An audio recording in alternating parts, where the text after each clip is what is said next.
Greetings from South Korea. I am Adang News AI anchor. Here is the news-making headlines today. President Lee Jae-myung met with Masayoshi Son, the chairman and CEO of Japan's tech investment group SoftBank. The two met on Friday at the presidential office in Yongsan, where they discussed the latest trends in artificial intelligence and potential avenues for cooperation. President Lee asked the SoftBank CEO to serve as a bridge to strengthen AI collaboration between South Korea and Japan. Son highlighted the growing importance of ASI, or artificial superintelligence, describing it as the next breakthrough in the tech sector.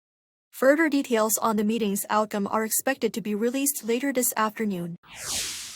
Russian leader Vladimir Putin has warned that Moscow will seize Ukraine's eastern region of Donbas if Ukrainian troops do not withdraw from the area. This came in an interview with India Today, before the Russian leader left for a trip to New Delhi. He told the Indian Daily that he intends to liberate Donbas and Novorossiya at any cost, by military or other means, according to Russian state media TASS. Amid the United States' efforts to end the near 4 years of war, the Kremlin has been demanding Ukraine hand over territory in the Donbas region, 85% of which is currently under Russian control. South Korea's 30-month-long current account surplus continued in October, but the surplus was about 50% lower than in September. The Bank of Korea announced on Friday that the preliminary current account surplus registered for October stood at $6.81 billion. The drop was largely due to fewer working days during the extended Chuseok holiday, and the absence of large one-off exports of ships.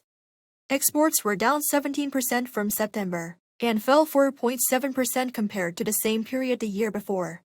Imports also fell by 5% compared to the same period last year. The current account shows the balance of imports and exports, as well as other money flows into and out of the country. The Trump administration has made U.S. immigration policy more restrictive. The U.S. Citizenship and Immigration Services announced that it will limit the length of employment authorization documents for several categories of immigrants from 5 years to 18 months. This will be applied to all new applications and renewal requests submitted after Friday, as well as to those currently pending review. The USCIS director said the change is meant to make immigrants renew their work permits more often, giving the U.S. government more chances to check their information. The decision comes following an incident last month where 2 National Guard soldiers were shot near the White House by an Afghan immigrant, leaving one dead and the other seriously injured.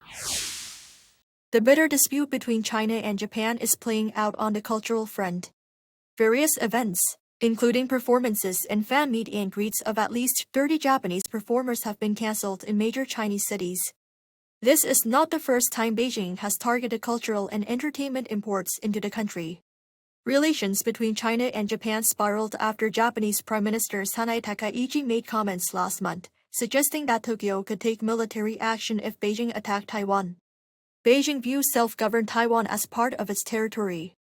Meanwhile, South Korean President Lee Jae-myung says that Korea would not take sides, but would rather seek to mediate and moderate between the two neighbors. That is all from me today. Thank you for watching.